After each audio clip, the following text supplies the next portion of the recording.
At the 2026 World Cup, one name is impossible to ignore: Ronaldo. This is his fifth World Cup.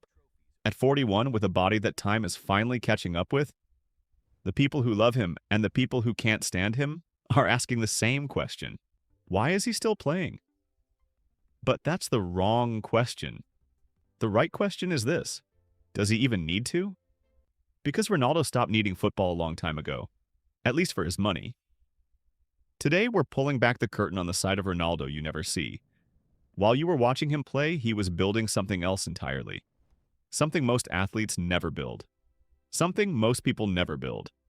And by the time you finish this video, you'll see exactly what that is, and why it matters to you personally, even if you've never kicked a football in your life. So let's look at what Ronaldo actually owns. Not the cars, not the mansions, the investments. Here's the full picture. $152 million spread across 5 completely different industries. Hotels. In 2015, Ronaldo sat down with Pestana Group, Portugal's biggest hotel operator, and wrote a check for $90 million. Put the CR7 brand on a hotel chain, targeting millennials, split it 50-50, build something that outlasts football. Today, 6 locations across Lisbon, Madeira, Madrid, Marrakech, New York, and Paris. 800 rooms, roughly 200,000 guests a year. Not bad for someone whose day job is kicking a ball. Healthcare. Most people have never heard of Insparia, but alopecia, hair loss, affects over 50% of men by age 50. It's massively undertreated because most people are too embarrassed to seek help. Insparia built a clinical network specifically for that gap. 40-plus clinics, proprietary robotic transplant technology. Over 70,000 procedures performed. Ronaldo co-founded it, owns 50%, and it turned over $46 million in 2023. This isn't a celebrity face on someone else's business. He built this. Football clubs. Earlier this year, Ronaldo bought a 25% stake in UD Almeria through his company CR7 Sports Investments. They're currently third in Spain's Segunda Division, knocking on the door of La Liga. He's not done playing, he's already buying. Public stocks and tech. A $7.5 million stake in Pro2 Coal, a health tech platform sitting inside Herbalife, a $5 billion global nutrition company with 2.3 million distributors worldwide. And in December 2025, he joined NVIDIA, Jeff Bezos, and SoftBank as an early investor in Perplexity AI, the startup trying to rebuild Google from scratch using AI. Direct answers, cited sources, no blue links. Founded in 2022. Already valued at $20 billion. He got in while it's still private. Hotels, healthcare, football clubs, nutrition tech, AI search. That's not what most footballers do with their money. Think about how many athletes made hundreds of millions and ended up with nothing. Mike Tyson, Diego Maradona, great at the game, terrible at the money. Ronaldo understood early. The career has an expiry date. The money doesn't have to. Now add it all up, $152 million across everything we just covered. Sounds like a lot, until you find out it represents less than 17% of his total asset portfolio. So what's the other 83%? It's something he built for exactly $0. $0. That's how much Ronaldo paid to build the single biggest asset in his entire portfolio. The CR7 brand. Let's talk about what that actually means, because brand is one of those words people throw around without thinking about what's inside it. Start with fashion. CR7 covers clothing, underwear, denim, footwear, eyewear, and accessories. Sold globally. Ronaldo approves every product personally. His rule: if I wouldn't wear it myself, we don't sell it. Then fragrances. CR7 fragrances move 2.3 million bottles a year, with the Middle East as the strongest market, where the CR7 fragrance line holds 15% of the men's premium fragrance sector. Not 15% of a niche shelf. 15% of an entire regional market. Then gyms. CR7 fitness clubs, operating under licensing deals across multiple countries. No capital required from Ronaldo, just the name on the door. Then media. In 2024, he launched You Are Cristiano on YouTube, giving fans behind-the-scenes access to his life and businesses. In 2025, he launched UR.Marv, a film studio with British producer Matthew Vaughn, producing action films for major streaming platforms.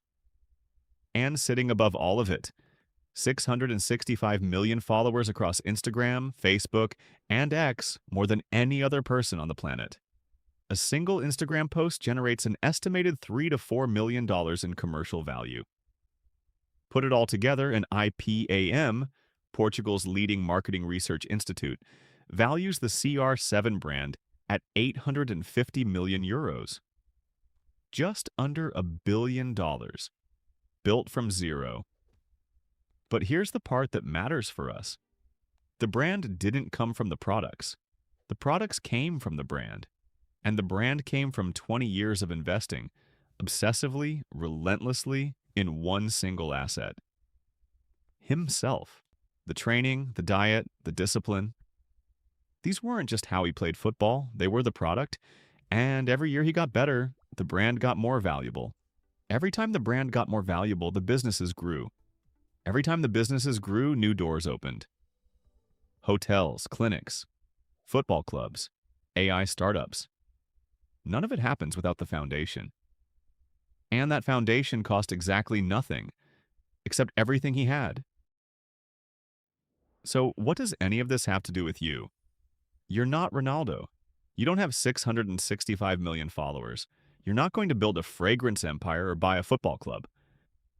But here's the thing. The logic is the same. Ronaldo didn't start with $152 million to invest. He started with a body, a work ethic, and a decision to become the best version of himself possible. The money came later. The investments came later. Everything came later. Most people think about investing the wrong way around. They wait until they have enough money, then they start thinking about what to do with it. But Ronaldo's story says something different. The best investment you will ever make is in yourself first. Not a stock, not a property, not a crypto wallet. You, your skills, your knowledge, your reputation.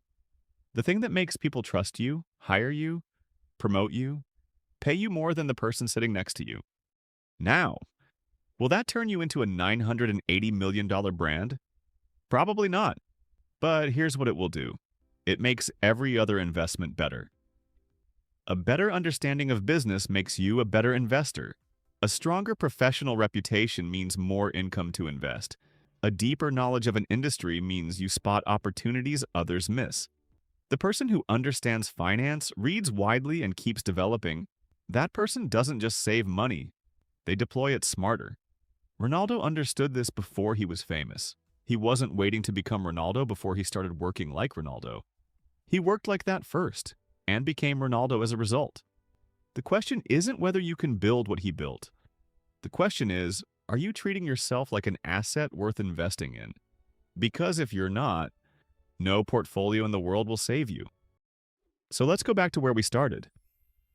The World Cup is on, Ronaldo is playing, and everyone's asking, why is he still out there at 41? Financially, he stopped needing this a long time ago. The hotels run without him. The clinics operate without him. The brand licenses without him. Nearly $1 billion in assets. And none of it requires him to lace up a single boot. That's not luck. That's a decision he made early while most of his peers were buying sports cars. To build something that would outlast the career. You have the same option. Not to build what he built, but to think how he thinks. Start early, invest in yourself first, and let everything else follow. If you found this useful, subscribe. There's a lot more where this came from.